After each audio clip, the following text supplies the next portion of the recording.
Zhang Yi arrived at the newly established Operations Command Center, a hive of frantic activity where personnel worked to reconstruct lost data and reorganize the command structure following the destruction of the previous facility.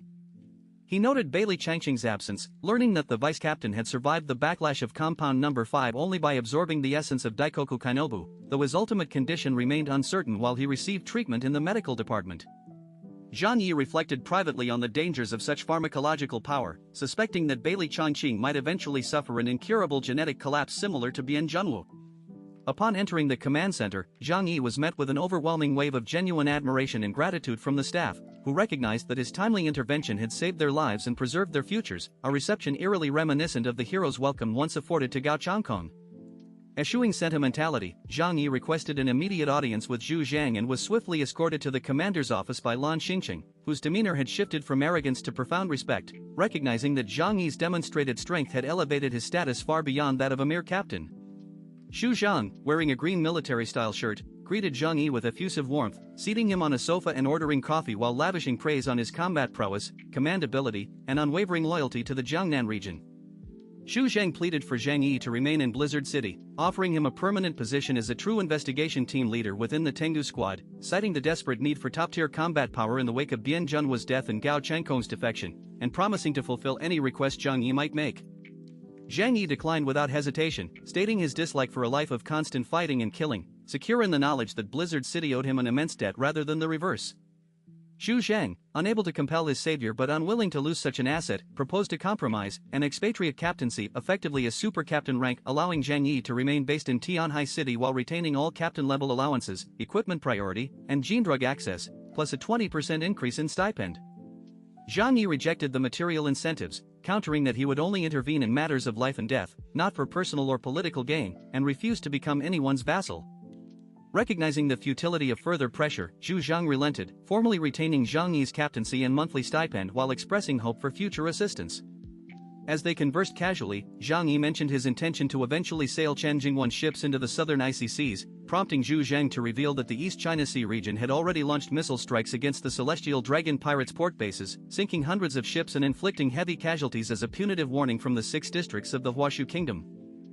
Xu Zhang elaborated on the naval retaliation, explaining that while the missile strikes served as a necessary warning, completely eradicating the Celestial Dragon pirates was impractical due to their lack of fixed bases in the vast, complex archipelago terrain they inhabited, which rendered conventional naval operations ineffective and resource-intensive, especially with the looming apocalypse and the need to monitor hostile naval forces near the Japanese archipelago.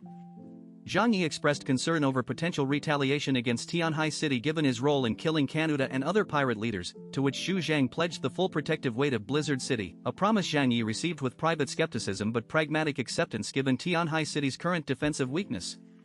Zhang Yi then requested a batch of heavy coastal defense artillery for deployment at Chaoyu Harbor, a request Xu Zhang granted immediately, leaving ammunition procurement to Zhang Yi. As Zhang Yi departed, Xu Zhang watched him leave with complex emotions, privately musing on how to bind a man who desired neither power nor material wealth, wondering if women might be his weakness. Shortly after, Li Lingxue, the head of the scientific research department, entered with a re-evaluation report on Zhang Yi's ability index, which had surged to 9,600 points, far exceeding the captain-level average and approaching the epsilon threshold. Li Lingxue highlighted an anomalous phenomenon. Typically, captain-level superhumans above 9,000 points cannot improve through co-devouring, yet Zhang Yi's index had jumped 400 points in a single engagement after absorbing the essences of Phoenix Inujin, Takeuchi Mayumi, and Kanuda, rising from approximately 9,200 to 9,600. She concluded that Zhang Yi was not a delta-level superhuman but likely an epsilon or higher, emphasizing that 9,600 was not his limit. Xu Zhang was stunned into trembling excitement, recognizing that an epsilon-level superhuman, defined as a humanoid strategic weapon capable of destroying an average-sized city, would be an unprecedented asset for the Jiangnan region, though Li Lingxue cautioned that confirmation was impossible and the method to further elevate him, akin to the Shangjing miracle, was unreplicable. Xu Zhang's mind raced with the strategic implications, resolving to find a way to make Zhang Yi irrevocably his man to maintain control over such overwhelming power. Meanwhile, Zhang Yi collected his mission rewards, 1 billion points, from the armory, purchasing SLDS Type 2 black combat suits for his entire household and a battery of coastal defense cannons for Chaoyu Harbor. He then visited the Deng family estate to bid farewell to Deng Yuanhua and Deng Shintong, inquiring about methods to enhance the strength of Uncle Yu, Su Chunlei, and others. Deng Yuanbo explained that Liang Yu's essence absorption recovery was unreplicable due to her unique physiology and willpower, and only effective for Delta level or higher superhumans, but offered an alternative. Within their existing ability tiers, he could help maximize their potential. Zhang Yi's eyes brightened at the prospect, pledging generous future repayment, though Deng Yuanbo dismissed the debt as a small favor between friends. Deng Yuanbo revealed his method for strengthening low-level superhumans, replenishing their supernatural energy to push them to the upper limit of their current tier without breaking genetic limitations. Since Uncle Yu, Fatty Su, and the others were low-level, he offered to help as a gesture of goodwill toward Zhang Yi, who knew he would have to repay the favor someday but readily agreed. Deng Yuanbo also explained that the X compound he had given earlier was no longer useful to Zhang Yi but could be applied directly to Uncle Yu, whose strong self-healing could withstand the damage of physical modification. Deng Yuanbo grinned wickedly as he said this, and Zhang Yi felt a chill run down his spine, realizing he had narrowly avoided suffering considerable physical pain himself. After bidding farewell to Deng Yuanbo and Deng Shintong, Zhang Yi left Blizzard City with Yang Xinxin and Huahua. The Tengdu squad members came to see him off, all except the injured Bailey Changqing. Yi worriedly asked when their captain would return, knowing that once Zhang Yi was confined to Tianhai City, subject to orders but not direct commands, missions would grow scarce. Zhang Yi told them to return to their own teams now that Deng Shintong was back, but Yi and Shui Miao refused without hesitation, insisting on staying with him. Carefree as ever, Zhang Yi said they could do as they pleased. He then boarded the Blizzard City special train and returned to Tianhai City, stepping out of the Xiamayashan subway station into the snow-covered world and breathing the cold air with immense relief. At home, Zhou Ke and Yang Xia rushed to embrace him warmly, Yang Xia whispering playfully before both women joined him in a back-scrubbing shower that lasted well into the night. Under a clear, starry sky, Zhang Yi lay in bed reflecting on the 6 months since the apocalypse, murmuring a line from Haruki Murakami's 1Q84 about everyone secretly anticipating the end of the world. Zhou Ke rested her delicate hand on his chest and asked why he was suddenly so philosophical, while Yang Xia tenderly stroked his face, reassuring him they were happy together, free from the old struggles of earning a living or pretending to be someone else. Feeling the need to truly relax his mind, Zhang Yi suddenly proposed a sea trip, mentioning that Chen Jingwan owned large icebreakers and they could cruise the nearshore waters and do some fishing. The two women's eyes lit up with excitement. He also planned to visit Chen Jingwan in person to have the coastal defenses reinforced, noting that while the strength of the Huashu Kingdom and the annihilation of the Eclipse Moon and Heavenly Dragon pirate fleets made an invasion unlikely, prevention was better than cure. He had already obtained a considerable amount of heavy weaponry for coastal defense from Zhu Zhang. Zhang Yi slept in until after 10 in the morning, finding Zhou Ke and Yang Xia still exhausted from the previous day's activities. Wandering downstairs in his pajamas, he discovered Fatty Su hunched over a video game controller with dark circles under his eyes, torturing himself with a punishing Souls-like game.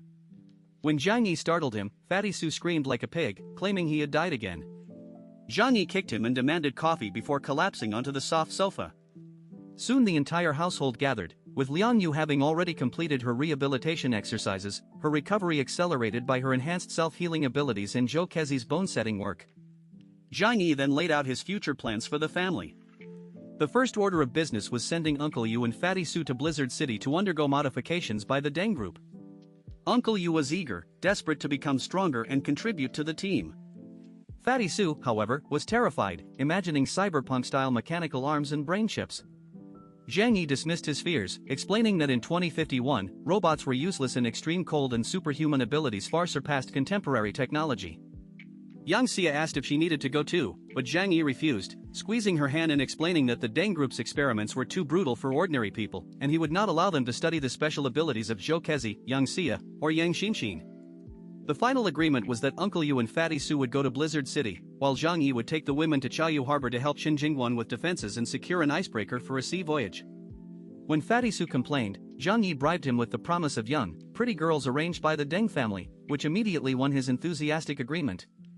After 2 more days of leisure, Zhang Yi put the 2 men on the special train to Blizzard City and took the women to Chaoyu Harbor.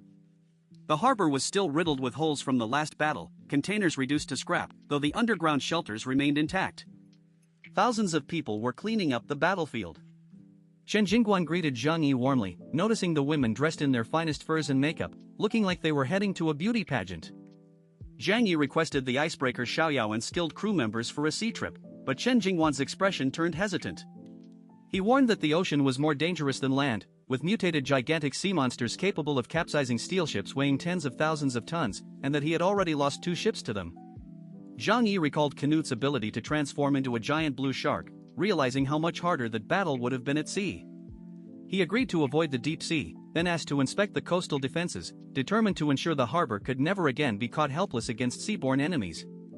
Chen Jingguan led him around the coast like a tour guide, while Zhou Kezi and the others ignored the inspection entirely, taking selfies against the breathtaking backdrop of the vast frozen sea under the grayish-white sky.